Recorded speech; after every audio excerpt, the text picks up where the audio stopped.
আগামী দিনে তোমরা কিসের উপরে বাঁচবা? এই মিথ্যার উপরে, এই নারী, এই ছবি, এই মোবাইল, এই অশ্লীল দৃশ্য, আর এই ব্রাজিল আর্জেন্টিনার এই বেঈমানদের সাথে। বলো, একটা ছেলে বলো, আব্বা তোমাদের চুল বেঈমানের মতো, তোমাদের পোশাক বেঈমানের মতো, তোমাদের রুচি পছন্দ বেঈমানের মতো, তো আল্লাহর সাথে তোমাদের সম্পর্ক কি? আল্লাহ থেকে এভাবে নিজেকে বিচ্ছিন্ন করে রহমত আসবে কিভাবে? জীবন চলবে কিভাবে? আখিরাত তো পরে, দুনিয়ায় চলবে কিভাবে? কোরআনুল কারীমের মধ্যে আল্লাহ তাআলা বলেন, বান্দা তুমি আমার কাছে থাকো, আমারে নিয়ে থাকো, আমারে নিয়ে, আমি আল্লাহকে নিয়ে থাকো। আমি বললাম ইউমাত্তিউকুম মাতাআন হাসানান ইলা আজালিন মুসাম্মা, তোমার হায়াত পুরা আমি আল্লাহ তাআলা হালাল এবং পবিত্র বস্তু দিয়ে সমস্ত প্রয়োজনীয় উপকরণ আমি ব্যবস্থা করে দেব। আমাকে প্রয়োজন সবার পূরণ হয় বেটা। নারীর চাহিদা কারো পবিত্র হালাল স্ত্রী দ্বারা কারো নারীর চাহিদা পূরণ হয়, আর কারো বেশ্যা, পতিতা, মোবাইলের নর্তকী, সিনেমার নর্তকী, অসভ্য জানোয়ারের ছবি, হাইওয়ানের এই নিকৃষ্ট ছবি আর অসভ্যতা দিয়া কারো যৌন চাহিদা পূরণ হয়। তো চাহিদা তো সবারই পূরণ হয়, কিন্তু কারোটা হালাল ভাবে, কারোটা কি হারাম ভাবে। টাকার চাহিদা সবারই পূরণ হয়, কারো হালাল টাকা দিয়া প্রয়োজন পূরণ হয়, আর কারোর চাহিদা পূরণ করছে সুদে, কিস্তিতে, হারামে, লোনে, ধোকায়, প্রতারণা। এই টাকা চাইতে পায়খানা খাওয়াই তো ভালো ছিল, পেশাব খাওয়াই তো ভালো ছিল। হারাম, হারাম তো জানোয়ারে পান করে, কুকুর বিড়ালের না হালাল হারাম নাই, মুমিনের কেন হালাল হারাম থাকবে? একটা গরু ছাগলের না, গরু আপনার যেখানে তারে ঘাস দিছে এখানে যদি পানিও দেন, এটার লগে যদি ফেসাবও দেন, হে দুটোটাই এটা মিলাইয়া যা, এটার থেকে খাবে, তার তো কোনো হালাল হারাম নাই। আছে কোনো হালাল হারাম? মানুষের হালাল হারাম আছে না? মুসলমানের হালাল হারাম না? যতজনের হাতে মোবাইল, সবগুলো মোবাইল বন্ধ করতে হবে। মোবাইল হাতে ধরে রেখে একজনও ভিডিও বা রেকর্ড করা যাবে না, আর নাই তো মসজিদ থেকে বাইর হয়ে যাইতে হবে, অথবা আমি বের করে দেব। নিজের থেকে বাইর হয়ে গেলে খুব ভালো, আর নাই তো আমি বের করে দিলে লজ্জা পাবেন। ছেলেরা ভাই, এজন্য তোমরাও, এটা ফাইজলামির জায়গা না যে সবাই যার যার মতো করে ছবি তুলবেন, ভিডিও করবেন, তামাশার জন্য না বাবা। তামাশা করলে বাইরে বৃষ্টির মধ্যে নিজের মতো করে ছবি তোলো। যত্রতত্র যেখানে সেখানে যখন যা মন চায় তা তোলা, এটা মানসিক বিকৃতি। যাদের মস্তিষ্কে সমস্যা, মাথায় ব্রেনে সমস্যা, মানসিক ভারসাম্যহীন, এটা তাদের কাজ মূলত। পাগল জানে না কি করে কেন করে, মাতাল জানে না কি করে কেন করে।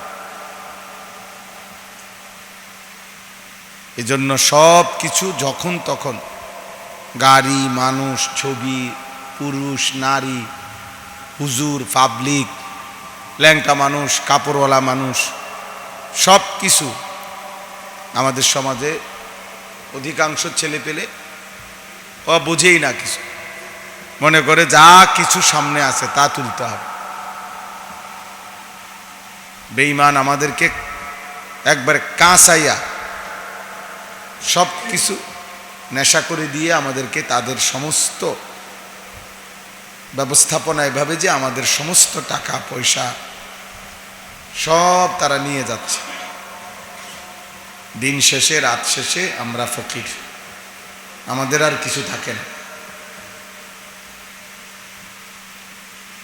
আল্লাহ আমাদেরকে হেফাজত করে।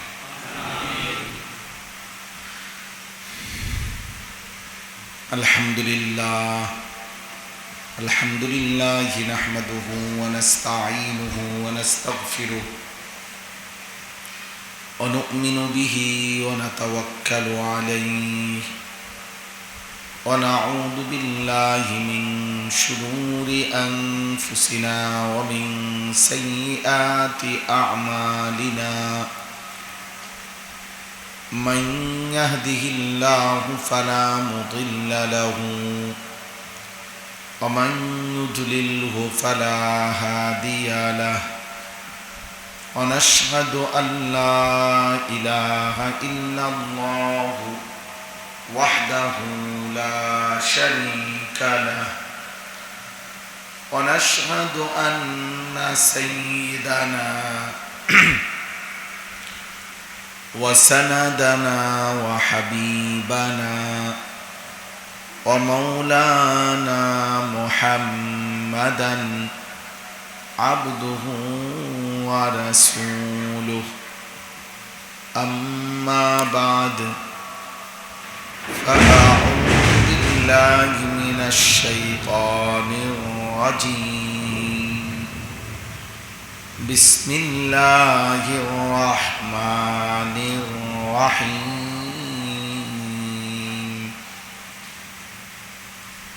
وما من دابة في الأرض إلا على الله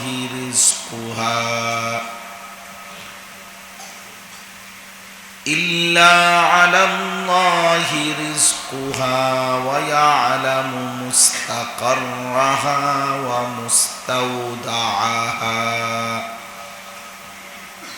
كل في كتاب مبين وهو الذي خلق السماوات والأرض في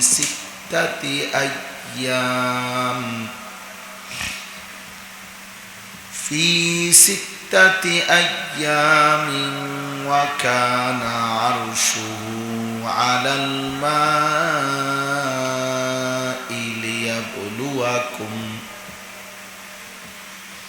ليبلوكم أيكم أحسن عملا ولئن قلت إنكم مبعوثون من بعد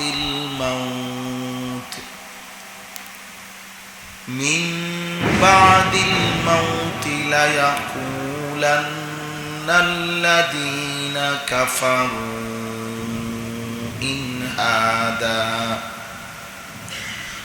إن هذا إلا سحر مبين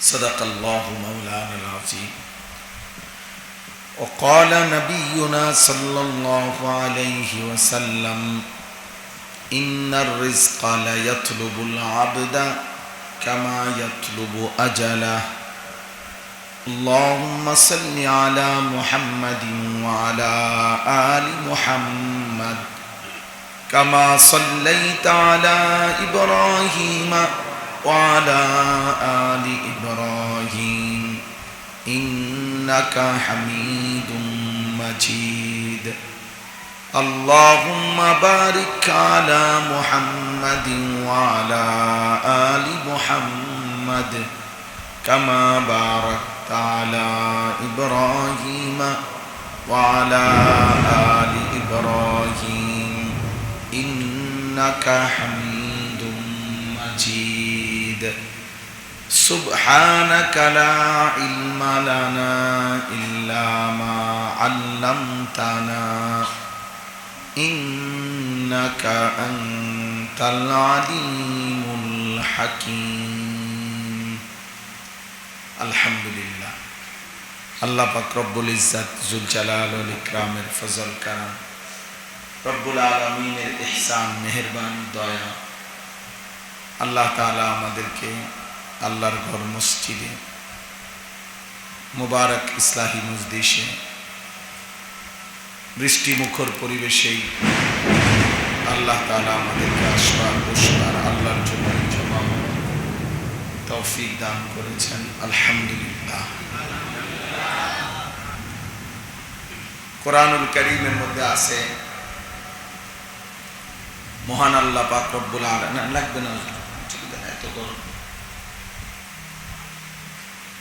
মহান আল্লাহ পাক রব্বুল আলামিন কোরআনুল কারীম আল্লাহ তাআলা তার নিজের পক্ষ থেকে নাজিল করেছেন। কোরআনকে যে আল্লাহ তাআলা দুনিয়াতে নবীজির কাছে পৌঁছিয়েছেন, এই জন্য আল্লাহ তাআলা এই কথাটা বলতে গিয়ে আনজালা, আনজালনা, নাজ্জালা এই শব্দটা ব্যবহার করছে। নাজিল করেছেন। ওয়া আনজালাল ফুরকান, তিনি আল্লাহ কোরআন নাজিল করেছেন। তো আল্লাহ তাআলা অনেক আয়াতে শব্দটা বলছে, কিতাবুন আনজালনাহু ইলাইকা, কোরআন এটি একটি কিতাব যা আমি আল্লাহ তাআলা আপনার উপরে নাজিল করেছি। কোরআনুল কারীমের ক্ষেত্রে আল্লাহ তাআলা নাজিল, নুজুল এই শব্দটি ব্যবহার করেছে। ঠিক হুবহু এই বৃষ্টির ক্ষেত্রেও আল্লাহ তাআলা কোরআনুল কারীমে নাজিল শব্দটি ব্যবহার করছে। বৃষ্টিও আল্লাহ তাআলা জমিনে প্রেরণ করে। তো এটা বলতে গিয়েও আল্লাহ তাআলা বলছেন, ওয়া আনজালনা মিনাল মু'সিরাতি মাআন সাজ্জাজা, আমি আল্লাহই তোমাদের জন্য জমাট মেঘমালা থেকে অজোর ধারায় বৃষ্টি নাজিল করি। আনজালনা, তাহলে জমিনের মধ্যে কোরআন নাজিল হওয়া এটা যেমন নিঃসন্দেহে রহমত, বরকত, তো ঠিক জমিনের মধ্যে বৃষ্টি নাজিল হওয়া এটাও নিঃসন্দেহে রহমত এবং বরকত। কারণ যেই শব্দে আল্লাহ তাআলা কোরআনুল কারীমের জন্য ব্যবহার করছেন, ওই শব্দই আল্লাহ তাআলা বৃষ্টির জন্য ব্যবহার করছেন। বৃষ্টির জন্য কোরআনুল কারীমের মধ্যে আল্লাহ তাআলা পোশাকের ক্ষেত্রে, আমরা যে শরীর ঢাকি, সতর ঢাকি, পোশাক গায়ে দেই যে আমরা জামা কাপড়, এই পোশাকের ক্ষেত্রেও আল্লাহ তাআলা এই নাজিল শব্দ ব্যবহার করছে। ইয়া বনি আদম ক্বাদ আনজালনা আলাইকুম লিবাসা, হে বনি আদম, আমি তোমাদের উপরে পোশাক নাজিল করেছি। অর্থাৎ আদম আলাইহিস সালামকে 60 হাত লম্বা আকৃতিতে যখন আল্লাহ তাআলা সাজিয়েছেন, সৃষ্টি করেছেন, তো পোশাক দ্বারাই আবৃত করেছে। তাহলে প্রথম দিনই পোশাক দ্বারা আবৃত করেছেন। আবৃত করে এই পোশাক আল্লাহ তাআলার পক্ষ থেকেই নির্ধারণ করে দেয়। তো মানুষের জন্য পোশাক, পোশাক দ্বারা তার দেহকে আবৃত করা, এটাও আল্লাহ তাআলার নিয়ামত। নয়তো মানুষ তার সতর ঢাকতো কি দিয়ে? অন্য সব জীব জন্তু প্রাণী তার দেহের অঙ্গ দিয়েই সতর ঢাকতে পারে।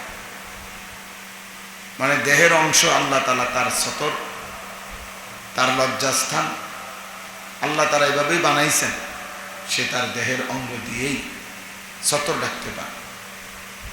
কিন্তু মানুষ ব্যতিক্রম, পোশাক না পরলে কোনোভাবেই মানুষ তার সতর ঢাকার কোনো কি নেই, সিস্টেম নেই, সুযোগ নেই। তো এটা আল্লাহ তাআলারই নিয়ামত। কোরআনুল কারীমের মধ্যে আল্লাহ তাআলা লোহা, এটার ক্ষেত্রে আল্লাহ তাআলা বলছেন যে এই লোহা আমি আল্লাহ জমিনের মধ্যে লোহার যাবতীয় উপকরণ আমি নাজিল করেছি। ওয়া আনজালনাল হাদিদ, আমি আল্লাহ তাআলাই লোহা নাজিল করেছি। ফিহি বাসুন শাদীদ, এর মধ্যে প্রচন্ড শক্তি আছে। এই পৃথিবীর সমস্ত যন্ত্রপাতি, মেশিনারি, উপকরণ আদি যত প্রযুক্তি, সকল কিছুর মধ্যে অন্যতম একটি উপকরণ হলো কি? লোহা। গুরুত্বপূর্ণ। এটা আল্লাহ তাআলা বলেন আমি নাজিল করেছি। তাইলে জমিনের জন্য নাজিল, নুজুল, আনজালা, আনজালনা, এইটা বলে আল্লাহ তাআলা যে কথাগুলো বলছেন কোরআনে, এগুলো নিঃসন্দেহে আল্লাহ তাআলার পক্ষ থেকে জমিনবাসীর জন্য রহমত বরকতের বিষয়। তাহলে সেই দৃষ্টিতে বৃষ্টিটাও রহমত বরকতের বিষয়। বাকি কথা হলো রাসূলুল্লাহ সাল্লাল্লাহু আলাইহি ওয়াসাল্লাম ঝড় তুফান দেখলে, স্বাভাবিক বৃষ্টি না, যদি ঝড় তুফান প্রচন্ড দেখতেন তখন তিনি ভয় করতেন। কেননা কোরআনুল কারীমের মধ্যে আছে আল্লাহ তাআলা বিগত জাতি, আমাদের নবী সাল্লাল্লাহু আলাইহি সাল্লামের পূর্বের নবীদের আমলে বিভিন্ন জাতিকে আল্লাহ তাআলা এই ঝড় তুফান দ্বারা, ঝড়ো বাতাস দ্বারা, নাফরমানি আর সীমালঙ্ঘনের কারণে আযাব দিয়ে ধ্বংস করে দিয়েছে। তন্মধ্যে অন্যতম একটি জাতি যাদেরকে আল্লাহ ঝড় তুফান দিয়ে, ঝড়ো বাতাস দিয়ে, এক কথায় ঘূর্ণিঝড় দিয়ে চিরতরে একেবারে ধ্বংস করে দিয়েছেন শতভাগ। এরকম একটা জাতি আছে, সেই জাতির নাম হলো কওমে আদ। হযরত নূহ আলাইহিস সালামের পরে, ইব্রাহিম আলাইহিস সালামের আগে, এই মাঝখান দিয়ে আমলের একটা জাতি। নূহ আলাইহিস সালামের একজন ছেলে ছিল সাম, সাম ইবনে নূহ, তার বংশধর এই আদ জাতি। এই জাতি ছিল চূড়ান্ত পর্যায়ের অহংকারী, সীমালঙ্ঘনকারী, পাপী। প্রচন্ড পরিমাণে তারা কুফর শিরিক করত, মূর্তি পূজা করত, পাথর পূজা করত, আল্লাহর নাফরমানি করত, মানুষের উপরে জোর জুলুম করত। আর তারা শক্তিতে ছিল সাংঘাতিক। এই পৃথিবীতে সবচেয়ে বেশি আল্লাহর সৃষ্টির মধ্যে, মানুষের মধ্যে সবচেয়ে শক্তিশালী আল্লাহ তাআলা তাদেরকে বানিয়েছে। কোরআনুল কারীমের মধ্যে আছে, আলাম তারা কাইফা ফাআলা রাব্বুকা বিআদ ইরামা যাতিল ইমাদ আল্লাতী লাম ইউখলাক মিসলুহা ফিল বিলাদ। আল্লাহ তাআলা বলেন, আদ জাতির মতো মানুষ আমি আর এই পৃথিবীতে আর কাউকে বানাইনি। আল্লাতী লাম ইউখলাক মিসলুহা, এদের মতো আর কাউকে বানাইনি। এত শক্তিশালী ছিল। 40 হাত লম্বা ছিল সাধারণ মানুষটা। 300 বছর তারা নাবালক, সাবালক হইতো 300 বছর পর। অর্থাৎ প্রচন্ড দীর্ঘদেহী, সুঠাম, অত্যন্ত শক্তিশালী। উঁচা উঁচা পাহাড় থেকে হাতে করে বড় বড় পাথর আইনা ঘরবাড়ি করত, ঘর দুয়ার বানাইতো সব পাথর দিয়ে, পাথরের ঘর। তো যার কারণে এই প্রচন্ড শক্তি, দেহের সুঠাম স্বাস্থ্য, এর কারণে তারা অহংকার করত। এবং স্পষ্ট কোরআনুল কারীমের মধ্যে আছে, বলতো মান আশাদ্দু মিন্না কুওয়া, আমাদের চাইতে শক্তিতে বেশি কে, এর চাইতে বেশি শক্তিশালী আর কে হইতে পারে, এই কথা বলে অহংকার। ইবাদত, ঈমান, আল্লাহর বন্দেগী, আল্লাহর হুকুম মানা কিছুই ছিল না। আল্লাহ তাআলা এই জাতিকে নিকট একজন নবী প্রেরণ করেছেন। এই নবীর নাম হলো হযরত হুদ আলাইহিস সালাম। ওনাদেরই বংশধর হুদ আলাইহিস সালাম। আল্লাহ তাআলা ওনাকে তাদের জন্য নবী করে পাঠিয়েছেন। হুদ আলাইহিস সালাম দিবা নিশি তিনি এই মানুষগুলোকে আল্লাহর দিকে ফেরাইতে চেষ্টা করছেন। রাত্র দিন আল্লাহর কথা বলে বেড়াইছেন। তারা ওনাকে বলতেন, তুমি একজন বোকা মানুষ, তুমি মিথ্যাবাদী মানুষ, ইত্যাদি ইত্যাদি। কিন্তু সকল কিছুর জবাবে তিনি আল্লাহর কালেমার দাওয়াত দিতেন। আর দিবানিশি বলতেন, দেখো নাফরমানি আর বাড়াবাড়ি, আল্লাহর সীমা লঙ্ঘন যদি সীমা ছাড়িয়ে যায়, একদিন আযাব আসবে, আল্লাহর আযাব আসবে। আর আল্লাহর আযাব তোমরা কেউ প্রতিহত করতে পারবে না। মা লাহু মিন দাফিআ, আল্লাহর আযাব কেউ প্রতিহত করতে পারে না। কোরআনুল কারীমের মধ্যে আছে, সাআলা সাইলুন বিআযাবিন ওয়াকি' লিল কাফিরিনা লাইসা লাহু দাফি'। আল্লাহ তাআলা বলেন, নিশ্চিত বেঈমান নাফরমানের জন্য আযাব তো আসবেই, কিন্তু যখন আসবে সেই আযাব ফিরায় দিবে, প্রতিহত করবে, এমন আর কেউ হবে না, কারো ক্ষমতা হবে। তো এই অহংকারী জাতি হুদ আলাইহিস সালামের, ওনারা হুদ আলাইহিস সালামকে বলতো মিথ্যাবাদী, বোকা, নির্বোধ, আর বলতো সবসময় ফাতিনা বিমা তাইদুনা ইন কুনতা মিনাস সাদিকিন, তুমি যদি তোমার দাবিতে সত্যবাদী হয়ে থাকো তাহলে যে আযাবের ভয় আমাদেরকে দেখাচ্ছ সে আযাব নিয়ে আসো, নিয়ে আসো আযাব। অহংকারী এমনই হয়, পাপী যখন পাপ সীমা ছাড়ায় যায় সে এমনই হয়। জালেমের জুলুম যখন মাত্রাতিরিক্ত হয়ে যায়, বললাম না, তার তখন আর ভারসাম্য থাকে। এই জন্য আমরা সব সময় এটা ভয় পাই যে এক তো হলো গুনাহ, পাপ কম বেশি সবারই হচ্ছে, হবে, এটা হইবেই স্বাভাবিক, কিন্তু সীমা লঙ্ঘন, গুনাহকে গুনাহ মনে না করা, বেপরোয়াই ভাব, এটা অনেক বড় মারাত্মক ভয়ের বিষয়। ওই ব্যক্তির জন্য ভয়।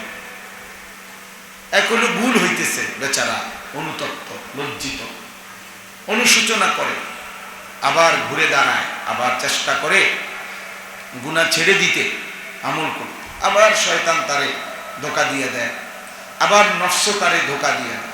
প্রতিদিনই সকালবেলা ফজরের নামাজের জন্য উঠে, মাঝে মাঝে ঘুমের চাপে উঠতে পারেন, ঠিক আছে, হইতে পারে, কিন্তু এক নিয়মে, এক তালে, একই রঙে প্রতিদিন শনিবার, রবিবার, সোমবার, মঙ্গলবার, বুধবার, বৃহস্পতিবার, শুক্রবার, সারা বছর, সারা মাস, সারা সপ্তাহ গুনাহকে একদম ধারাবাহিকভাবে নিজের জীবনে মিশাইয়া ফেলা, এটা শুধু গুনাহ না, এটা অহংকার, এটা সীমা লঙ্ঘন বানা, এটা সীমা লঙ্ঘন। এই মানুষগুলোর উপরে আল্লাহর আযাব আসার সম্ভাবনা প্রচন্ড। فإن تولوا فإني أخاف عليكم عذاب يوم كبير। কোরআন কারীমে আছে, নবীজি বলছে, হে আমার জাতি, আল্লাহর কথা যদি তোমরা প্রত্যাখ্যান করো আমি তোমাদের জন্য আযাবের ভয় করছি। সমস্ত নবীদের কথা কোরআনে আছে। ওনারা বলতেন, হে আমার জাতি, ইন্নী আখাফু আলাইকুম আযাবা ইয়াউমিন আযীম, আমি তোমাদের জন্য ভয়ানক আযাবের ভয় করছি, তোমরা যারা নাফরমানির মধ্যে সীমা অতিক্রম করছো। এটা একটা গুরুত্বপূর্ণ। এমনিতে গুনাহ, একটা মানুষ, একটা মুমিন, একটা মুসলমান সবসময় নেক আমল করে, আল্লাহর ইবাদত করে, তো কখনো কখনো হোঁচট খায়। চলার পথে মানুষ, ব্যবসায়ীও লস হয়, দুনিয়ার যে কোনো কর্মের মানুষেরও ভুল হয়, স্বাভাবিক, ভুল হওয়াই স্বাভাবিক। কিন্তু মিথ্যা, চুরি, ডাকাতি, জিনা, ব্যভিচার, মদ, জুয়া, সুদ, ঘুষ, কিস্তি, নারী, ছবি, মোবাইলের অস্থির দৃশ্য, বেপরদিগি, গালিগালাজ, বিড়ি, সিগারেট, হারাম উপার্জন, 5 ওয়াক্ত নামাজ না পড়া, আল্লাহ তাআলার এই নাফরমানিটাকে একবারে স্বাভাবিক বানায় ফেলা, এটা ওই মানুষটা ছোট হোক, বড় হোক, জওয়ান হোক, বুড়া হোক, এটা চূড়ান্ত বেয়াদব, এটা সাংঘাতিক বেয়াদব। এই সাংঘাতিক সীমা লঙ্ঘনকারী, এই নাফরমান পুরো সমাজের জন্য মুসিবতের কারণ এই নাফরমানের উপরে আল্লাহর আযাবের সম্ভাবনা বেশি। কারণ সে গুনাহকে কি বানায় ফেলছে, স্বাভাবিক। আজকে 30 বছর প্রতিদিন মিথ্যা বলে, আজকে 30 বছর ধরে প্রত্যেক দিন ওজনে কম দেয়, আজকে 40 বছর প্রতিনিয়ত সুদ খায়, কিস্তি নেয়, হ্যাঁ, আজকে 40 বছর হয়ে গেছে প্রতিদিন টেলিভিশন দেখে, নাচ দেখে, গান দেখে। মানে এটা যে গুনাহ বা এটা থেকে যে ফেরা দরকার, এটা যে পাপ, কোনো মানসিকতা নেই।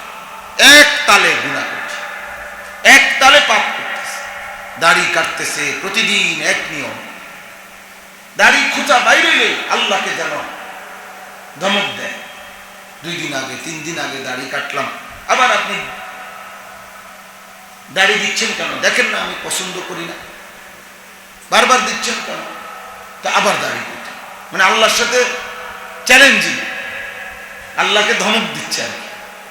দেখেন আমি ভাল লাগতেছে না আমার এটা, বারবারই কাটি আমি, আবার আপনি দেন কেন? মানে গুনার সাথে সে অহংকার করছে, অহংকার করতেছে। 60 বছর 50 বছর আমি সবসময় বলি প্রতিদিন বিড়ি খাই, প্রত্যেক দিন। আমার এটা কি ধরনের মানুষ? প্রতিদিন টেলিভিশন দেখি। অনেক ছেলে আছে, আপনাদের বাবা মা জীবিত আছে, ওনাদের চোখের সামনে সন্তান একদিনও 5 ওয়াক্ত নামাজ পড়ে। আমার এটা কি অসভ্য জানোয়ার! এই জানোয়ার মুসলমানের ঘরে থাকে কেমনে, ঘুমায় কেমনে, বাপ কিতা মা কিতা এগুলা? আর এই হাইওয়ান মুসলমান কিসে? 365 দিনে যার একদিনও ফজরের নামাজ পড়ার সুযোগ হয় না, হৃদয়ে আসে না, এই জানোয়ার মুসলমানের ঘরে ঘুমায় কেন? এই হাইওয়ানকে তো আফ্রিকার জঙ্গলে রেখে আসা উচিত। এই হাইওয়ানকে তো সুন্দরবনে রেখে আসা উচিত। এ তো মানুষ না, এ তো জন্তু ছাড়া কিছু না। আমার জ্যাঠা বলছিল একবার, আমার জ্যাঠা বোঝেন তো না? কি বুঝেন? চাচার বাপের বড় ভাইকে কি বলে? জ্যাঠা। চাচাই মানে আমাদের দেশে বলে জ্যাঠা। আমার জ্যাঠা একবার বলছে, ওনারা কোন জায়গায় যেন, আর আগের কথা, 10-12 জন মিলে কাজ করার জন্য আগের দিনে আরেক জায়গায় গেছে। তো 3-4 মাস কাজ করে মোটামুটি কিছু টাকা জমছে। ওনাদের সাথে একজন একটা টং দোকান দিছে। টং দোকান বুঝিনি? খুঁটিওয়ালা ছোট দোকান, যেটা নড়াচড়া করা যায়, আলগি দিয়ে এদিক সেদিক ইচ্ছা করলে নেওয়া যায়। এটারে আমরা দেশে টং দোকান, বিশেষ করে চা দোকান ছোট্ট। তো উনি একটা টং দোকান দিছে, ছাতা ঠিক করতে। এই যে বৃষ্টি আমরা যে ছাতি, আগের দিনে ছাতা ঠিক করতে, ওই লোকটা দিছে ওনাদের সাথে, আমাদের গ্রামের। তো কয় এখন সে কেন ছাতা টং দোকান দিল, তার লোকে রাগ করে একদিন রাত্রে ওই নিয়ে টং দোকানের ভিতরেই ঘুমাইতো, ওইটার ভিতরে ঘুমাইতো। ঘুমন্ত অবস্থায় ওনারে তারা বাকিরা দইরে আলগি দিয়া এই টং দোকান এটা সহ প্রায় 15-20 কিলো দূরে একটা জঙ্গলের ভিতরে ছুঁয়ে সেটার ভিতরে ঘুমায়। এর খবরও নাই না, ঘরে আলগি দিয়ে ছুঁয়ে পড়ছে। সকালবেলা সেটা দেখে যে কই দোকান কই ওই। তাইলে এই যে আশ্চর্য বিষয়, আপনি ভেবে দেখেন, এটা কি শুধু পাপ মনে হয় যে 301 দিনও ফজরের নামাজ পড়ে না? এটা কি শুধু গুনাহ? এটা শুধু পাপ? এ তো চূড়ান্ত বেয়াদব, এ তো নিকৃষ্ট বেয়াদব, এ তো কোনোভাবেই মানুষ না। কোন চুক্তিতে আপনার সন্তান মানুষ হচ্ছে না, হাইওয়ান হইতেছে, পশু হইতেছে। পশুর জন্য ঘর করছেন, পশুর জন্য জীবন শেষ করছে। এক মুসলমান আল্লাহ ভুলে গেলে পশু হয়, এক মুসলমান মালিক ভুলে গেলে জানোয়ার হয়। এটাই সহজ। উলাইকা কাল আনআম, এটা কোরআন শরীফের কথা। আল্লাহ বলছেন এরা জানোয়ারের মতো, যাদের দিলে আল্লাহ নেই, যাদের কান আল্লাহর কথা শুনে না, যাদের চোখ আল্লাহর আয়াত দেখে না। আল্লাহ এই 3 শ্রেণী বলছে, যে দিল আল্লাহকে নিয়ে ভাবে না, যেই কান আল্লাহর কথা শুনে না, যেই চোখ আল্লাহর কুদরত দেখে না, আল্লাহর আয়াত দেখে না। আল্লাহ বলছে উলাইকা কাল আনআম, এরা জানোয়ারের মতো, এরা হাইওয়ান, চতুষ্পদ জন্তু। শুধু পার্থক্য, ওই জানোয়ারের 4 ঠ্যাং, এই জানোয়ারের 2 ঠ্যাং, এর দূরে পার্থক্য। তাইলে আমার বলার উদ্দেশ্য হলো, এই কওমে আদ, হুদ আলাইহিস সালামের কওম পাপ, সীমা লঙ্ঘন, মাত্রাতিরিক্ত করছে। কোনোভাবেই আল্লাহর দিকে ফেরার কোন মানসিকতাই তাদের মধ্যে ছিল না। তারা কোনোভাবে হুদ আলাইহিস সালামের কথা, আল্লাহর কথা, তাওহীদকে মানে নিচ্ছে না। এই মূর্তি পূজা, শিরিক, কুফরের উপরেই ব্যস্ত ছিল। গুনাহকে, পাপকে, সীমা লঙ্ঘনকে নিজেদের জীবনের সাথে মিশায় ফেলছে। তো আল্লাহ তাআলা একদিন চূড়ান্ত, ওই যে তারা প্রতিনিয়ত বলতো, তো এই সূরার মধ্যে আছে আল্লাহ তাআলার নবী হুদ আলাইহিস সালাম একদিন সত্যি সত্যি বলে ফেলছে, কাদ ওয়াকা আলাইকুম, হে আমার জাতি শোনো, আযাবের চূড়ান্ত ফয়সালা হয়ে গেছে, আযাবের চূড়ান্ত ফয়সালা হয়ে গেছে। ফান্তাজিরু, তোমরা অপেক্ষা করো, ইন্নী মাআকুম মিনাল মুনতাজিরিন, আমিও তোমাদের সাথে অপেক্ষা করছি আযাবের, অপেক্ষা করো, এই দেখবা আযাব আসছে। এরপর পরে ওই কওমের উপরে প্রচন্ড গরম শুরু হয়েছে, এমন তীব্র গরম, গরমে ছোট বড় নারী পুরুষ বাচ্চা শিশু সব পাগল পাগল হয়ে গেছে, গরমে কোনোভাবে টিকতে পারতেছে। টানা 3 দিনের তীব্র গরমের পরে হঠাৎ করে তারা একদিন দেখছে যে তাদের পাহাড়ের কোনা দিয়া আকাশের মধ্যে মেঘ জমছে, সাদা সাদা মেঘের চাকা। তারা খুশিতে আনন্দে চিৎকার দিয়ে শুরু করছে আর বলতেছিল যে হায়, হুদ বলল আযাব আসবে, আর এখন দেখি কি সুন্দর মেঘ জমছে, বৃষ্টি নামবে। ফালাম্মা রাআউহু আরিযাম মুস্তাকবিলা আওদিয়াতিহি ক্বালু হাদা আরিদুম মুমতিরুনা, যখন তারা তাদের পাহাড়ের চূড়ায় আকাশের মাঝে মেঘ দেখতে পেল, আল্লাহ বলেন তারা খুশিতে বলতে লাগলো, ওই তো মেঘ জমেছে, মুমতিরুনা, আমাদের উপরে এখন বৃষ্টি নামবে, মাতার মানে বৃষ্টি, বৃষ্টি নামবে এখন। আল্লাহ তাআলা বলেন বাল হুয়া মাস্তাজালতুম বিহি, না নাফরমান জাতি, এটা বৃষ্টি না, এটা সেই আযাব যে আযাবের জন্য তোমরা আমার নবীর নিকটে তাড়াহুড়া করছি, তাড়াহুড়া বারবার বলতেছিল আযাব কই আসে না কেন, এই পরিমাণ আল্লাহকে ভুলে গেছিলা। এমন গাদ্দার, যেই গাদ্দারে একে তো ভয়ও করে না, ইবাদতও করে না, উল্টা আরো অহংকার করছে যে কোথায় আযাব, কোথায় আযাব। এই অল্প একটু সুস্থতা, অল্প কয়দিনের যৌবন, অল্প কয়দিনের এই সুস্থতার বয়সে অসংখ্য নাফরমান ছেলে এই পরিমাণ গুনাহ করে, এই পরিমাণ অসভ্য যে বাবা মা না, তাদের বংশের কেউ কল্পনাও করতে পারে না।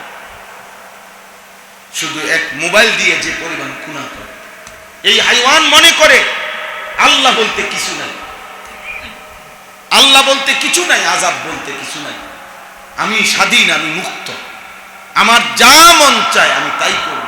আহারে আল্লাহ, অথচ তুমি জানো না, প্রতিদিন তুমি দেখো গিয়া যেই কোনো ছেলে, তোমরা, আমি তো চ্যালেঞ্জ করলাম, যেই কোনো ছেলে বাংলাদেশের 10টা হসপিটালে তুমি বিশেষ করে অ্যাক্সিডেন্ট, পঙ্গু, প্যারালাইজড, তুমি দেখো কি পরিমাণ যুবক অসুস্থ।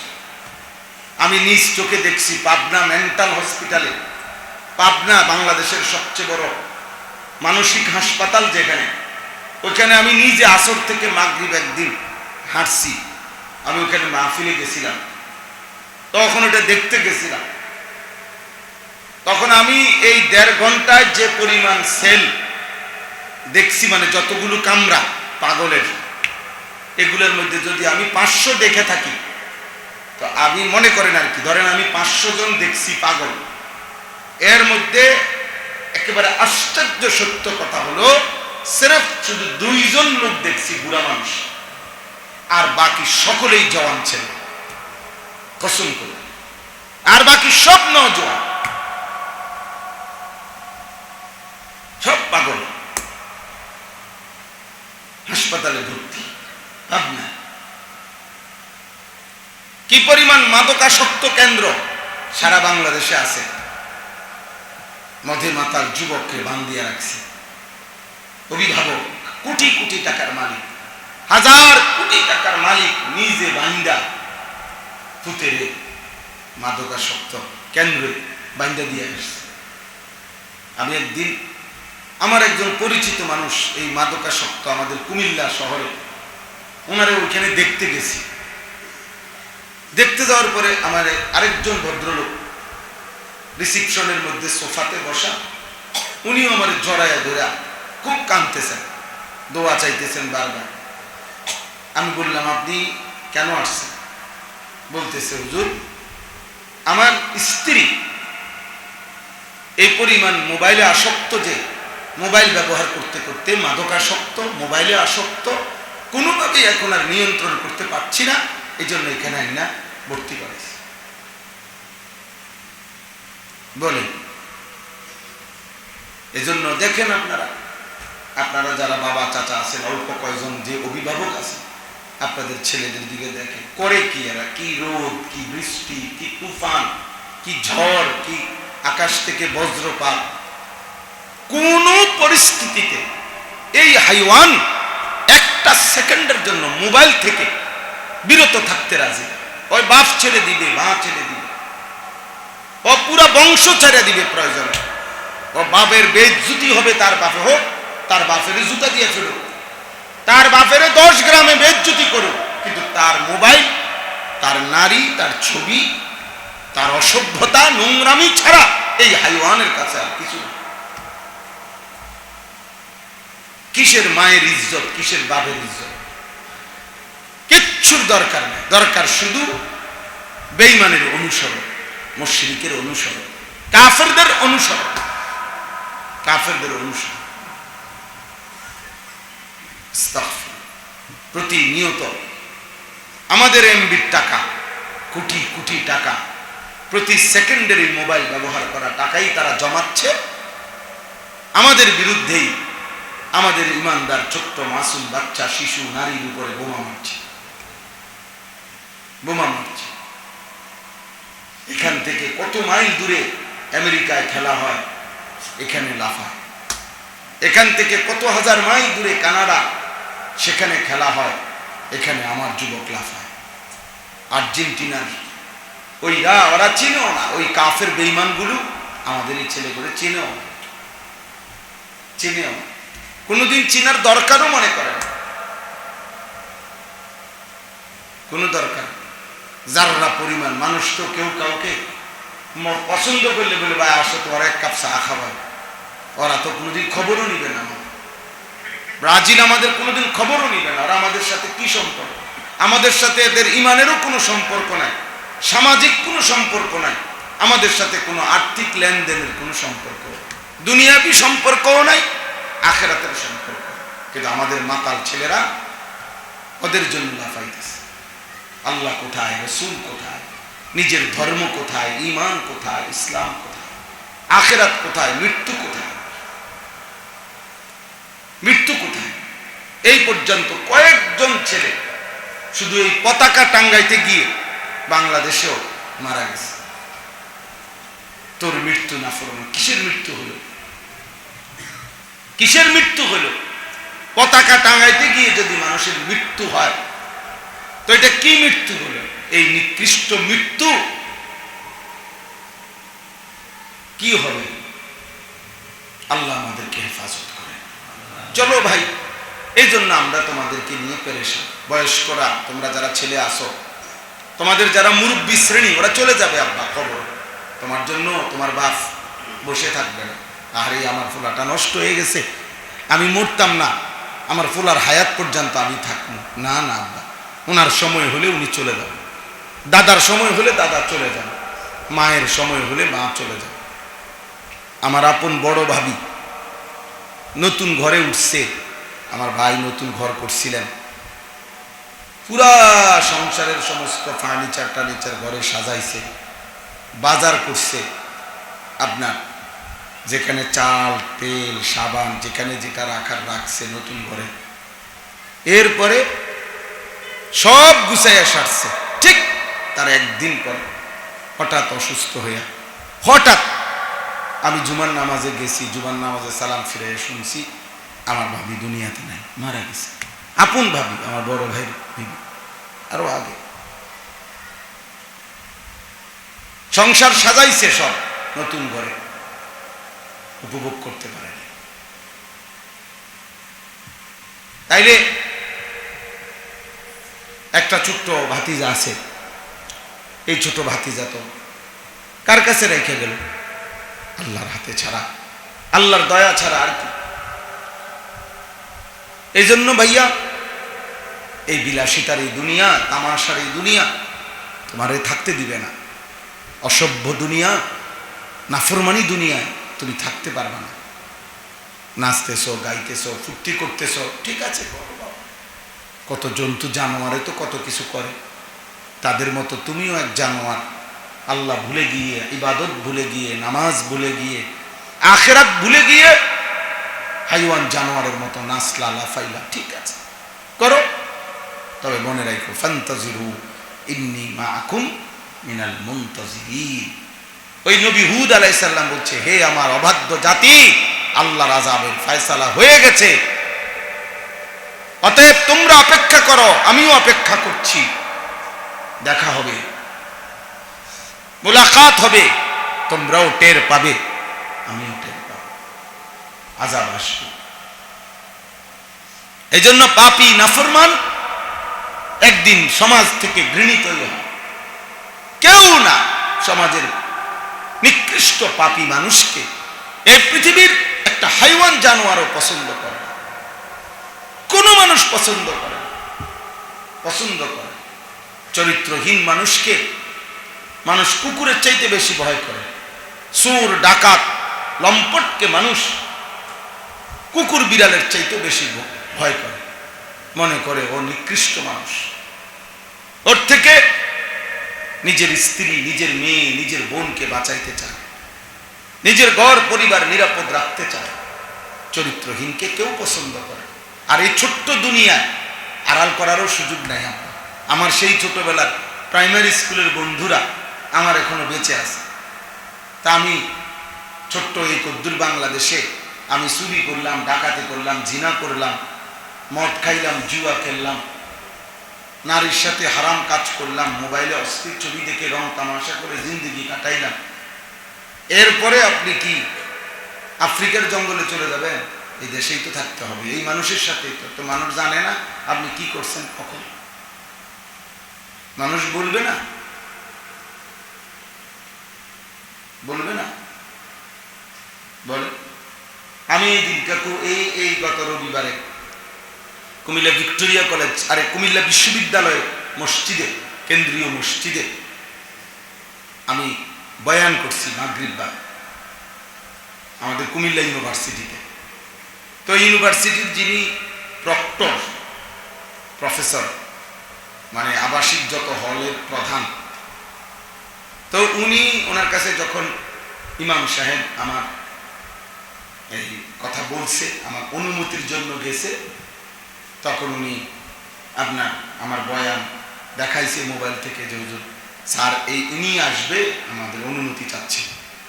কেন উনি এটা দেখা অনেকক্ষণ বয়ান শুনে উনি এরপরে নাম ঠিকানা যখন জিজ্ঞাসা করছে বলছে, আর এরপরে উনি বলল যে আমি এই হুজুর আমি চিনি, এই হুজুরের বাসায় আমি হুজুর থাকতে, ওনার আব্বা থাকতে আমি 3 বছর প্রাইভেট পড়াইছি ওনার হুজুরের ছেলে মেয়েদেরকে। তখন এই হুজুর ছোট্ট ছিল, প্রাইমারি স্কুলে পড়তো। পরে উনি আমার সাথে কথা বলছেন, হুজুর আপনার আব্বার নাম, আপনি ঠাকুরপাড়া বড় মসজিদের ইমাম সাহেবের ছেলে, আমি রামমালা রোডের এখানে থাকতাম, আপনার একটা বোনের নাম রহিমা। হ্যাঁ ঠিক আছে স্যার, সব ঠিক বলছেন। তাইলে দেখেন, সেই ছোটবেলার ক্লাস 1-2 বয়সের ছোট্টবেলার পরিচয় আড়াল করার সিস্টেম নেই। ছোট দুনিয়ায় আমরা সীমাবদ্ধ জায়গার মধ্যে থাকি। এখানে তোমরা নওজোয়ান ছেলে আড়াল করতে পারতা না, তোমার চরিত্রহীন, তোমারে মানুষ এই নামেই জানবে। বখাটে ছেলে যারা, তোমারে মানুষ এই নামেই জানবে। নামাজ পড়ো না, বেনামাজি, তোমারে মানুষ এই নামেই চিনবে। মানুষ তোমারে জুনায়েদ বাগদাদি হিসাবে চিনবে। যারা সুদ খান, আপনারে মানুষ সুদখোর হিসাবেই চিনবে। 100 বছর পরে না, 500 বছর পরে হলো আপনার বংশধরকে খোঁটা দিবে, জানি তোর দাদা কিতা ছিল, জানি। লম্বা কথা কইস না বেটা, আমরা চিনি। তোর বাপ কি ছিল বেটা, আমরা জানি বেটা, যা বেটা।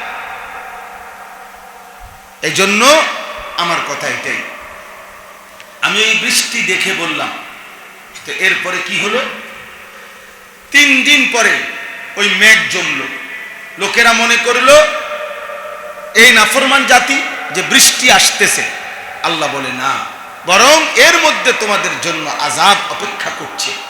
রিহুন ফিহা আযাবুন আলীম, আল্লাহ বলেন এটা এক্ষুনি বাতাস ছুটবে, ঘূর্ণিঝড় শুরু হবে, আর এর মধ্যেই রয়েছে আযাবুন আলীম, ভয়ানক আযাব। এরপরের আয়াতে আছে আল্লাহ বলেন যখন এই ঘূর্ণিঝড় শুরু হইল, এই ঝড় শুরু হইল এই নাফরমান পাপী জাতির উপরে, একটানা কোরআনে আছে সূরা আল হাক্কা, এই সূরার মধ্যে একটানা সাবআ লায়ালিন ওয়া থামানিয়াতা আইয়ামিন হুসুমা, লাগাতার 7 রাত 8 দিন। সাবআ লায়ালিন মানে হলো 7 রাত, সামানিয়াতা আইয়ামিন মানে হলো 8 দিন, 7 রাত্রি 8 দিন, 1 সেকেন্ডের জন্য ঘূর্ণিঝড় বন্ধ হয় না, টানা চলছে জাতির উপর, টানা ঝড়ো বাতাস বইছে 8 দিন। 8 দিন পরে ভোরবেলা ফজরের ওয়াক্তে দেখা গেল তুদাম্মিরু কুল্লা শাইইন বিআমরি রাব্বিহা ফাআসবাহু লা ইউরা ইল্লা মাসাকিনুহুম, আল্লাহ বলেন আমার ঝড় সব তছনছ করে ভেঙে ফেলছে নাফরমান জাতিগুলোকে। 8 দিন পরে ভোরবেলা দেখা গেল তাদের পাথরে নির্মিত ঘরগুলো ছাড়া একটা মানুষও আছে, পাথরের বানানো ঘরগুলোই শুধু আছে, আর কিছু নাই। এজন্য হাদিসের মধ্যে আছে যখনই ঝড় আকাশ অন্ধকার হয়ে আসতো, তুফানের সম্ভাবনা মনে হইতো, ঝড় তুফান ঘূর্ণিঝড়, তো নবী সাল্লাল্লাহু আলাইহি ওয়াসাল্লাম ভীষণ ভয় পাইতেন। হায় আমার উম্মতের উপরে যদি আল্লাহর আযাব আসে, আমার উম্মতের উপরে যদি আল্লাহর আযাব আসে। তো নবী সাল্লাল্লাহু আলাইহি ওয়াসাল্লাম নামাজে দাঁড়িয়ে যেতেন, আল্লাহকে সিজদা দিতেন আর দোয়া করতে শুরু করতেন, আল্লাহুম্মা হাওয়ালাইনা ওয়ালা আলাইনা, আয় আল্লাহ এই বাতাস আমাদের পক্ষে রাখেন, আমাদের বিপক্ষে দিয়েন না। আল্লাহুম্মা হাওয়ালাইনা ওয়ালা আলাইনা, আল্লাহ আমাদের পক্ষে রাখেন, আমাদের বিপক্ষে রাখেন। এজন্য আজকে এই সূরা হুদ, এই সূরায় এই যেই কওমের ঘটনা এই সূরাতে আছে, যেই নবীর নাম বললাম, এই সূরার নাম হচ্ছে সূরা হুদ। সূরা হুদ এই সূরার নাম, এই নবীর নামে নাম হুদ আলাইহিস সালাম, এবং ওনার কওমের নাম হচ্ছে কওমে আদ। এখানে আল্লাহ তাআলা এই সূরার মধ্যে সুন্দর লম্বা করে এই জাতির ঘটনা আল্লাহ তাআলা এখানে বিস্তারিত উল্লেখ করেছেন, লম্বা ঘটনা আছে এদের পুরা ঘটনাটা। ওয়া ইলা আদিন আখাহুম হুদা ক্বালা ইয়া কওমি ইবুদুল্লাহা মা লাকুম মিন ইলাহিন গায়রু ইন আনতুম ইল্লা মুফতারুন, এখানে আছে। তো ভাই আমার প্রথম কথা শেষ। অর্থ হইল এই আসমান, এই জমিন, এই চন্দ্র সূর্য, আলো বাতাস, রোদ বৃষ্টি, গ্রহ নক্ষত্র, আলো অন্ধকার, হাসি কান্না, আনন্দ বেদনা, স্ত্রী সন্তান, ছেলে মেয়ে, ক্ষেত ফসল, রুটি রুজি, শরীর সুস্থতা, স্বাস্থ্য, জীবন যৌবন, আমাদের চোখ নাক কান হাত পা, আমাদের নিঃশ্বাস, আমাদের প্রতি সেকেন্ড প্রতি মুহূর্ত সব আল্লাহর দেওয়া। কার দেওয়া? আল্লাহর। জাররা জাররা, বিন্দু বিন্দু আল্লাহর দেওয়া, আল্লাহর দেওয়া। এমন কিছু নাই কায়নাতে, আমাদের জীবনের 1 সেকেন্ডের কোনো কিছু অন্য কারো না। তাহলে প্রতি সেকেন্ডের আমাদের জীবনের সমস্ত উপকরণ যেই আল্লাহর দেওয়া, সেই আল্লাহর নাফরমানি করা, সেই আল্লাহকে সেজদা না দেওয়া, এর চাইতে নিকৃষ্ট কাজ, জঘন্য কাজ, অমানবিক কাজ আর কিছু হইতে পারে। এই জন্য কোরআনুল কারীমের মধ্যে বহু আয়াত আছে যে আল্লাহকে যে মানে না, আল্লাহর ইবাদত যে করে না, হালাল হারাম যে মানে না, খোদার কসম আল্লাহ তাআলা তাকে বলছে লা ইয়াকিলুন, এই নাফরমানের কোনো আকল নাই, লা ইয়াফকাহুন, তার কোনো বুঝ নাই, লা ইয়ালামুন, তার কোনো জ্ঞান বুদ্ধি নাই। এজন্য প্রত্যেক পাপী মূলত মূর্খ মূর্খ মূর্খ। আসাল্লাহা ফাহুয়া জাহিল। তাফসীর ইবনে কাসিরে আছে কুল্লু মান আসাল্লাহা ফাহুয়া জাহিল, যে আল্লাহর নাফরমানি করে প্রত্যেক সুদখোর মূর্খ, প্রত্যেক হারামখোর মূর্খ, প্রত্যেক নারী রূপী ব্যভিচারী মূর্খ জীবন কাটায় ফেলতেছেন। আজকে অসংখ্য মুসলমান আমরা জীবনটা বানায় নিছি এক বেলা উপার্জন, এক বেলা বিনোদন। এই হলো আমাদের জিন্দেগি। জোয়ানদের ওই অবস্থা, বুড়া মানুষে বসে পেটের মুখ লাইলে ভাত খায়, বাকি টাইম চা দোকানে, টেলিভিশনে অথবা নিজেদের মন্ডলে গল্প করে, ফালতু কথা, বেহুদা কথা, আজাইরা কথা, নাটক, সিনেমা, টেলিভিশন, বন, বিড়ি, চা, বিস্কুট, পান, সুপারি খাইতেছে সকাল থেকে দিয়া। কত খিলি পান খাইলো কোনো হিসাব নাই, কতক্ষণ চা খাইলো কোনো হিসাব নাই, কতক্ষণ সুপারি খাইলো কোনো হিসাব নাই। কি জন্য খাইতেছে, কোন টার্গেটে খাইতেছে, কতক্ষণ খাইলে এটার আমনের তৃপ্তি হবে কোনো হিসাব কিতাব নাই। আজাইরা মানুষ কাম নাই, কাম তো করছি, যতক্ষণ মেহনত করার করছি, এখন বাকি সময় তামাশা। যার যেমনি কুলায়, যার যেমনি সুবিধা হয়, বুড়া বুড়ার লগে, জোয়ান জোয়ানের লগে, মহিলা মহিলার লগে, যার একটা সার্কেল বানায় নিছে, যার একটা পরিবেশ বানায় নিছে। তো আল্লাহর ইবাদত কোথায়, জিকির কোথায়, কোরআনুল কারীমের তেলাওয়াত কোথায়, দ্বীন নিয়ে ফিকির কোথায় বলেন আপনারা? আমরা বলছি এই পরশুদিন আজকের ফজর, যে গতকালকের ফজরের নামাজ আমরা যেখানে পড়ছি, আপনার এখানে আসতে গিয়ে আমি আজকে 2 দিন আমরা এখানে সিলেটে আসি, তাহলে ফজরের নামাজের সময় 3 মৌজা অর্থাৎ 3টা মৌজার একটা মসজিদ, এটা এরকম একটা মসজিদে আমরা ফজরের নামাজের সময় আমি, আমার শায়েখ আল্লামা মুফতি মুশতাকুন নবী কাসিমি হুজুর সহ আমরা 2 গাড়ি এখানে আইসা থামছি। ওই মসজিদে রাস্তার পাশে, এই হাইওয়ে সড়কের পাশে একটা মসজিদে, আপনার একেবারে কসম, এই কোরআন হাতে বললাম, মসজিদে ঢুকে দেখি একজন ছেলে নামাজ পড়াইতেছে, কালো একটা প্যান্ট পরা, একটা পাঞ্জাবি, করতে কি হাওলা টানছে না নিজের গায়ে, করতে আল্লাহ কইতে পারবো, আর একটা ছেলে পিছনে দাঁড়ানো। এই শুধু এই 2টা মানুষ ছাড়া আর একটা লোক নাই, একটা লোক। তাইলে এই 3 মৌজার মুরব্বীগুলো কোথায়? 3 মৌজার বুড়া সব মারা গেছে, ওনারা কই বলেন? তাহলে আমাদের সুখ আসবে কেন? আমাদের উপরে আল্লাহ তাআলার রহমত বরকত আসবে কেন? শুধু কয়টা ভাত খাইতেছেন, 1-2জন ফুট বিদেশে আছে, বাড়িতে একখান বিল্ডিং, আর এই বাজার সদার কইরা পান সুপারি খাইয়া, চা বিস্কুট খাইয়া কোন রকম খাইতেছেন আর ঘুম যাইতেছেন। এরই নাম জীবন? বলেন না আব্বা, এরই নাম জীবন? শেষ, খালাস, এরই নাম আখিরাত। আপনি মরবেন না, আমরা মুসলমান না, তাইলে আমাদের এই সন্তানরা নামাজ পড়বে কোন দিন? আমাদের এই ছেলেগুলো নামাজ পড়বে কোন দিন? কে বলবে? আপনারা প্রত্যেকের জায়গায় যদি কম বেশি চেষ্টা না করেন, আপনারা চেষ্টা করাতে তো মসজিদ হইছে, আপনারা চেষ্টা করাতে তো টাইলস লাগাইছে, এই যে সাইডে দিয়া যে টাইলস লাগাইছেন, এই টাইলস না হইলেও তো চলতো, তো লাগাইছেন, আল্লাহ সামর্থ্য দিছে, করছেন। মসজিদের বারান্দা টাইলস হয়, মসজিদের বাথরুমগুলো টাইলস হয়। তাহলে একটা কমিটি, একটা এলাকাবাসী আন্তরিক হইলে 2 তলা, 4 তলা, 3 তলা, 5 তলা মসজিদ হয়।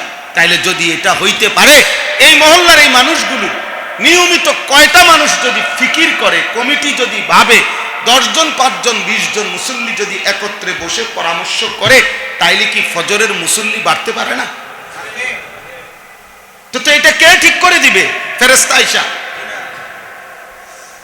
বলে না? ছেলেরা তোমরা বলো ভাই, আগামী দিনে তোমরা কিসের উপরে বাঁচবা? এই মিথ্যার উপরে, এই নারী, এই ছবি, এই মোবাইল, এই অশ্লীল দৃশ্য, আর এই ব্রাজিল আর্জেন্টিনার এই বেঈমানদের সাথে? বলো, একটা ছেলে বলো, আব্বা তোমাদের চুল বেঈমানের মতো, তোমাদের পোশাক বেঈমানের মতো, তোমাদের রুচি পছন্দ বেঈমানের মতো, তো আল্লাহর সাথে তোমাদের সম্পর্ক কি? আল্লাহ থেকে এভাবে নিজেকে বিচ্ছিন্ন করে রহমত আসবে কিভাবে? জীবন চলবে কিভাবে? আখিরাত তো পরে, দুনিয়ায় চলবে কিভাবে?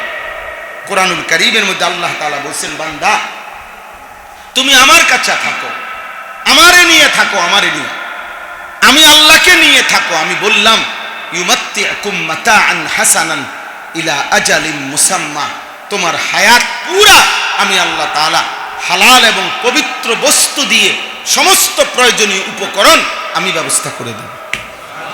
আমাকে নিয়ে প্রয়োজন সবার পূরণ হয় বেটা।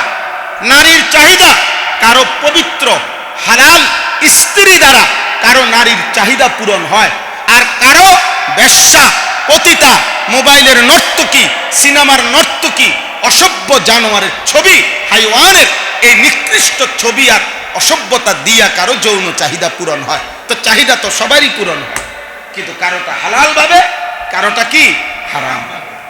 টাকার চাহিদা সবারই পূরণ হয়, কারো হালাল টাকা দিয়া প্রয়োজন পূরণ হয়, আর কারোর চাহিদা পূরণ করছে সুদে, কিস্তিতে, হারামে, লোনে, ধোকায়, প্রতারণায়।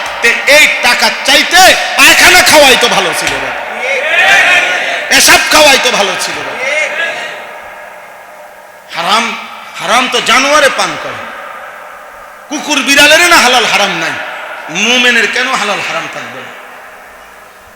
একটা গরু ছাগলের না, গরু আপনার যেখানে তারে ঘাস দিছে এখানে যদি পানিও দেন, এটার লগে যদি ফেসাবও দেন, হে দুটোটাই এটা মিলাইয়া যা, এটার থেকে খাবে, তার তো কোনো হালাল হারাম নাই।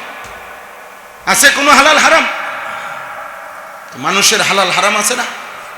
মুসলমানের হালাল হারাম না? এই জন্য আল্লাহ তাআলা বলছেন, আমার হয়ে থাকো, ওয়া আনিস্তাগফিরু রাব্বাকুম সুম্মা তুবু ইলাই, গুনাহ ছেড়ে দিয়ে মাফ চাও, ইবাদত করে তওবা করো, আমি তোমার সব প্রয়োজনীয় উপকরণ হালাল পবিত্রভাবে মাতাআন হাসানা, তোমার উপকরণ দেব হাসানা, হাসানা সবকিছু হাসানা দেব, উত্তম পবিত্র হালাল। হালাল চাহিদা সবারই পূরণ হয়, কম দিন শেষে সবাই ভাত খায় আব্বা, দিন শেষে সবাই কোনো না কোনো একটা জায়গায় ঘুমায়, সবারই পায়খানা পেশাব জরুরত পূরণ হয়। দুনিয়াবি চাহিদা আল্লাহ তাআলা প্রত্যেকেরই পূরণ করে, কিন্তু কারোটা হালাল, কারোটা হারাম। তফাৎ এতটুকুই, তফাৎ এতটুকুই। কারো চাহিদা পূরণ হয় হারাম ভাবে, কারো চাহিদা পূরণ হয় হালাল ভাবে, হালাল ভাবে, এতটুকুই তফাৎ। নাহলে কেউই আপনার এই যারা নামাজি তারা দিনের পর দিন অভুক্ত থাকে, খানা ছাড়া থাকে মনে হয়, তো তারা বিয়ে শাদী করে না, তাদের দুনিয়ার চাহিদা পূরণ হয় না, হয় আল্লাহ হালাল ভাবে পূরণ। এই জন্য আজকে এই কথাটাই মূলত আমি বলতে চেয়েছি আপনাদের কাছে। এই আয়াত থেকে আল্লাহ তাআলা বলেন, এখানে পিছনে আমি যে আয়াত পড়ছি, দুইটা আয়াত সূরা হুদের 6 নম্বর। কথা বলে না ভাই, কারো অসুবিধা হলে চলে গেলে ভালো, কথা বলেন, একদম কথা বলবেন না, সাবধান বললাম, কোনো কথা বলবেন না। জি আব্বা শুনেন, তাইলে এই দুইটা আয়াত, এই দুইটা আয়াতের পূর্বে আগে আল্লাহ তাআলা দুইটা কথা বলছেন।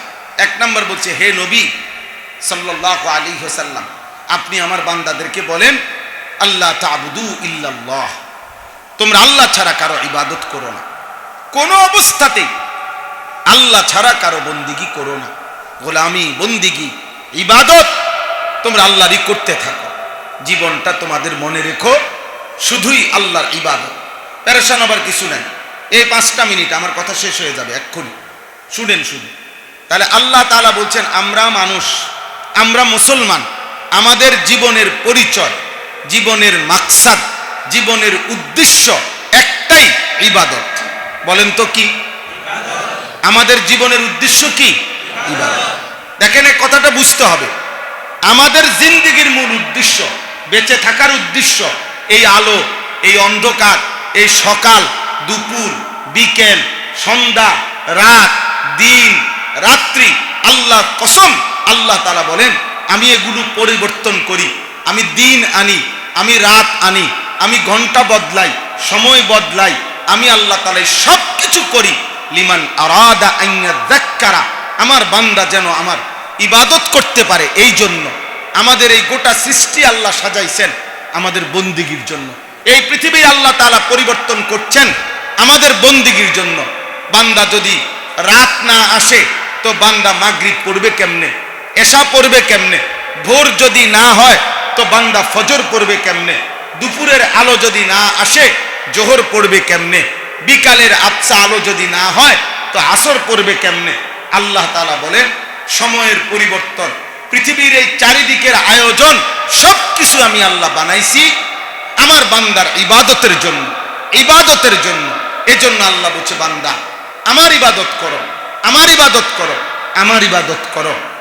কিন্তু আমি যে কথাটা বুঝাইতে চাই, আজকের পৃথিবী বেঈমানরা, মুশরিকরা, কাফেররা, ইহুদি, খ্রিস্টান, নাস্তিক, মুরতাদরা, দুনিয়া লুভী যারা, তারা আমাদের সংখ্যাগরিষ্ঠ মুসলমানদের মাথায় এই কথাটা ঢুকাইছে যে জীবন মানে উপার্জন।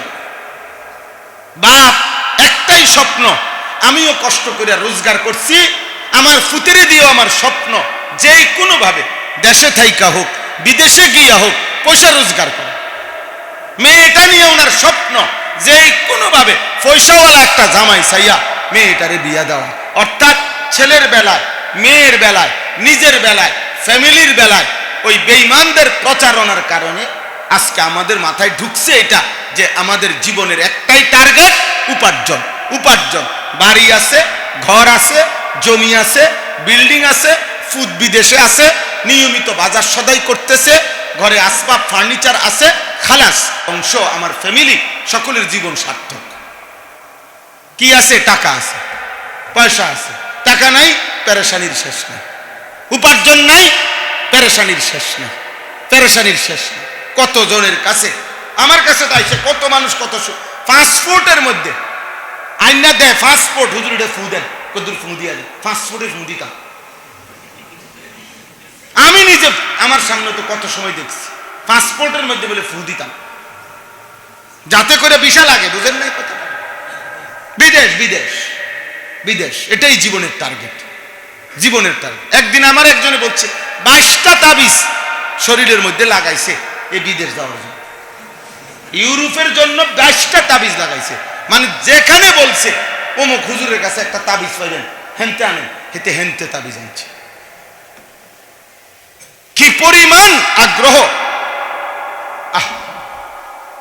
এটাই আমাদের জীবনের উদ্দেশ্য ছিল? বলেন না, এটাই আমাদের জিন্দেগি ছিল? আফসোসের বিষয়, আফসোসের বিষয়। আজ আমরা উল্টায় ফেলছি, আমাদের জীবন আমরা বানায় ফেলছি উপার্জন, রোজগার। অথচ এটা ছিল আমাদের উদ্দেশ্য। আল্লাহ বলছেন ওমা খালাকতুল জিন্না ওয়াল ইনসা ইল্লা লিয়াবুদুন। আল্লাহ বলে বান্দা তোমাকে সৃষ্টির উদ্দেশ্য ইবাদত, নাকি আবার বলেন না কি উদ্দেশ্য? কি বলেন? ইবাদত। আল্লাহ ভাই লাগবে না, কিচ্ছু লাগবে না, যাও বউ, বউ তুমি বউ সরো। তাইলে আল্লাহ তাআলা আমাদেরকে বললেন সৃষ্টির উদ্দেশ্য আমাদেরকে ইবাদত, আর আমরা বানায় নিছি উপার্জন। এই বিশ্বাস করেন, এই কথাটা যদি বাপ মার মাথার থেকে না থাকতো তাইলে ছেলে পেলের এই করুণ পরিণতি হতো না।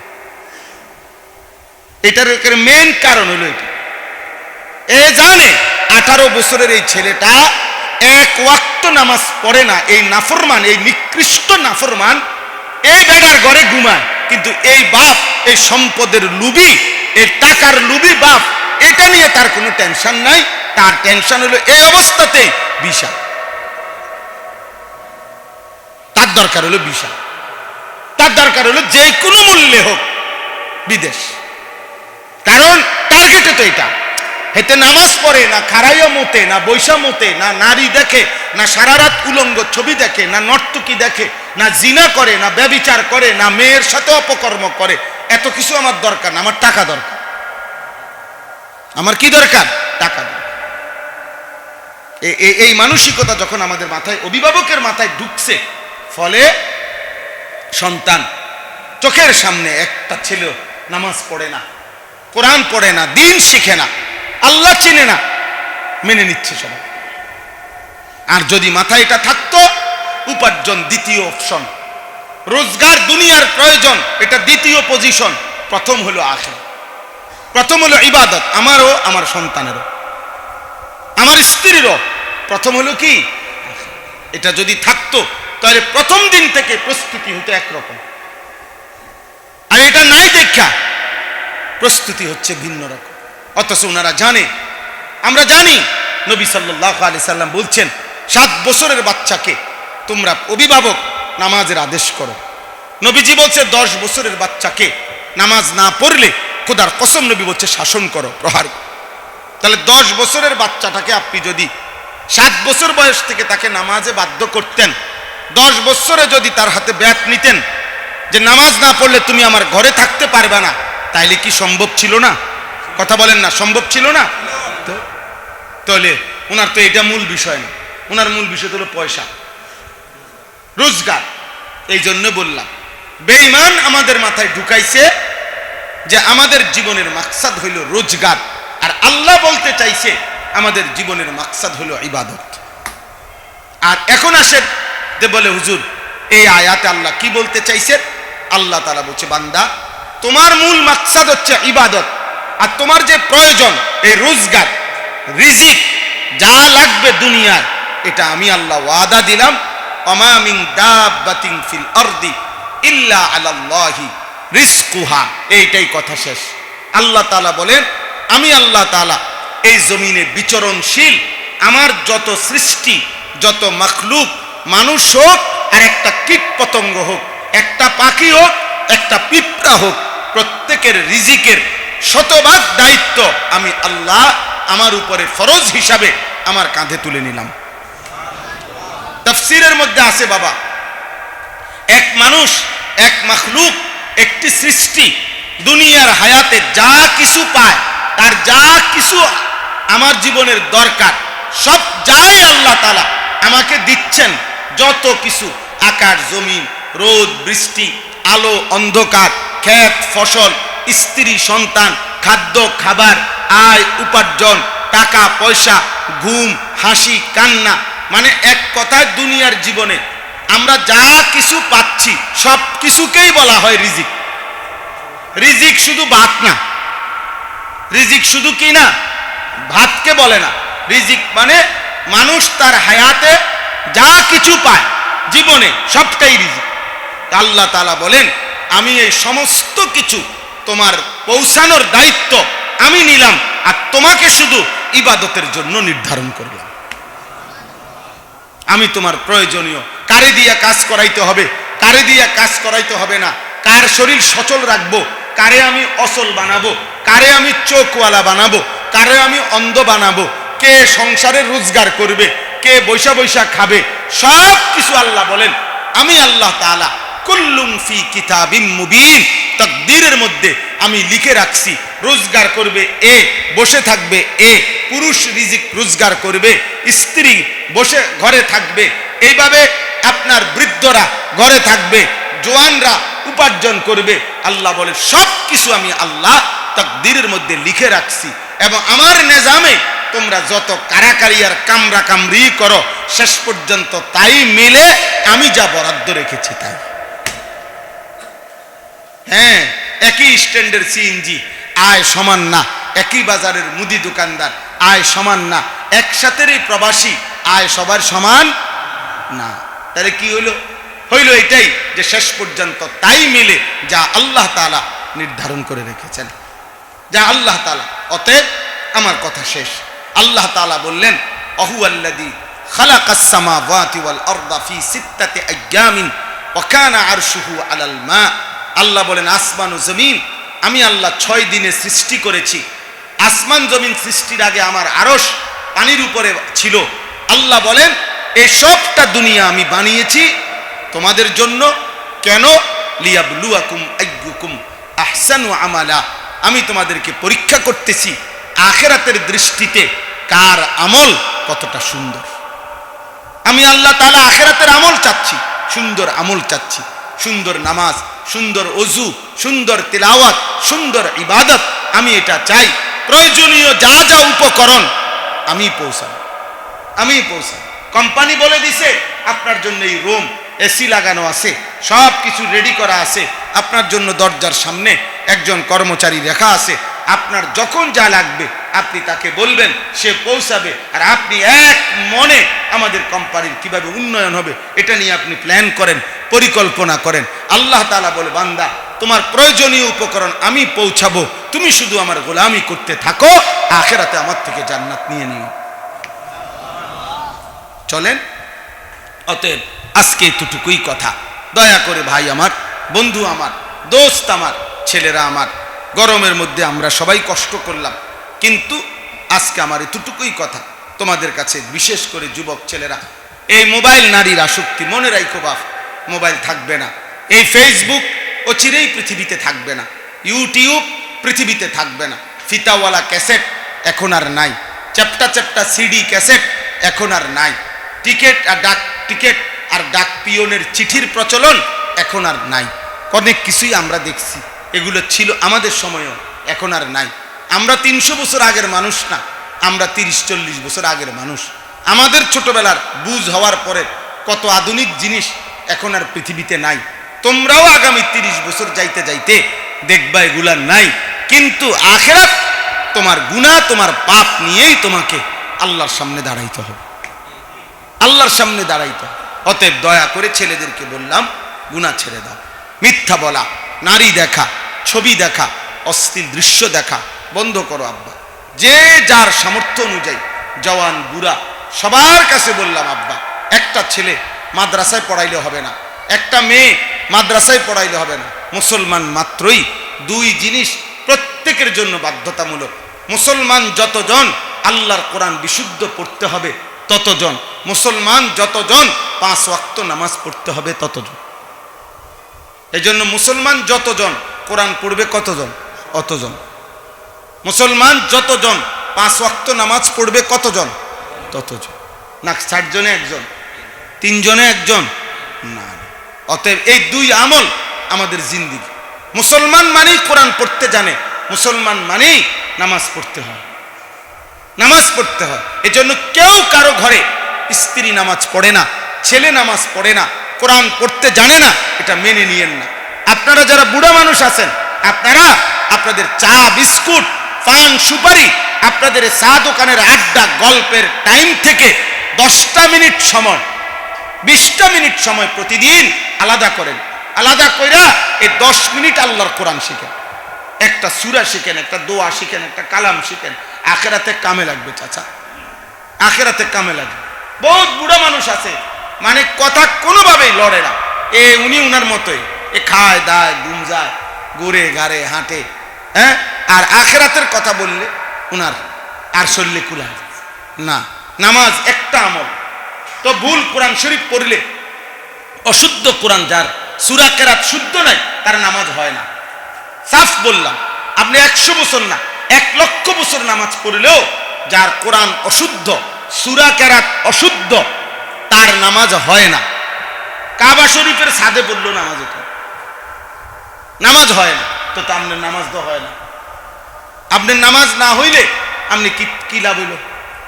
আল্লাহ আমাদেরকে বুঝ দান করেন। আজকের এই মাহফিলে আল্লাহ তাআলা আপনাদেরকে আখিরাতের ফিকির দান করেন। আবারও শেষ কথা আমার, বলেন আমাদের জিন্দেগির মাকসাদ কি? ইবাদত। বলেন, বেঈমান আমাদেরকে বলছে রোজগার, উপার্জন। না না, উপার্জনের বরাদ্দ যা তা আসবেই। যে কাজ করতে হবে আল্লাহর ফয়সালা, সে কাজই করতে হবে। যে কাজ করতে পারবে না, আল্লাহর ফয়সালা যা, তো সে কাজ করতেই পারবে।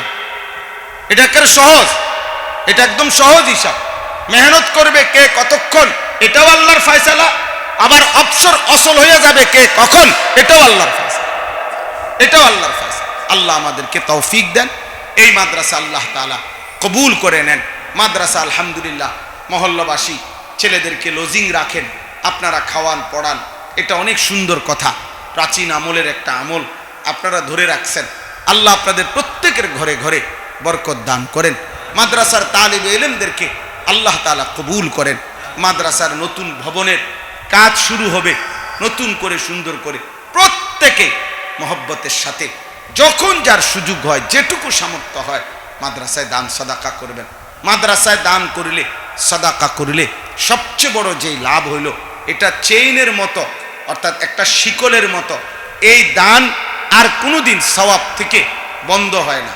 অর্থাৎ মনে করেন আমি যেই মাদ্রাসায় পড়ছি, ওই মাদ্রাসায় যারা দান করছে, তো আমি সেই মাদ্রাসায় পড়ছি, তো ওনাদের সওয়াব হইছে। এখন আমার দ্বারা যদি কেউ দিন শিখে, তাইলে ওই বাচ্চারা এবার দিন শিখলো, তো ওরার সওয়াবও ওনাদের আমল নামায় যাবে। এবার এরা কাউরে শিখাবে, এরার আমল নামায় ওই প্রথমওয়ালাদের সওয়াব পৌঁছবে। এভাবে কিয়ামত পর্যন্ত যদি এই সিলসিলা চলে, তো প্রত্যেক দানশীল ব্যক্তিকে আল্লাহ তাআলা নেকি দিতে থাকবে। এজন্য সাদকায়ে জারিয়া এটা শেষ হয় না। আপনারা আপনাদের সুবিধা মতো মহব্বতের সাথে মাদ্রাসায় দান করবেন, বেশি থেকে বেশি, বেশি থেকে বেশি নিজের মহব্বতে দিবেন। আল্লাহ তৌফিক দান করেন, আল্লাহ সবাইকে কবুল করেন। এই গরমের মধ্যে বসছেন আপনারা, আল্লাহ আপনাদেরকে ঈমান, আমল, আখিরাতের ফিকির দান করেন। আলহামদুলিল্লাহ।